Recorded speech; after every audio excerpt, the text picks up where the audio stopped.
All right, now to get this piston looking like this piston, I like to get it in here and give it one little squirt of this old engine degreaser. Yeah, just one little blast so that it can soak for a while.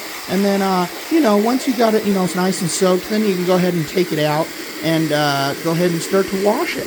So what you're going to do, you just keep giving it that one little blast. That one little blast is going to do all the work, okay? Well, most of the work.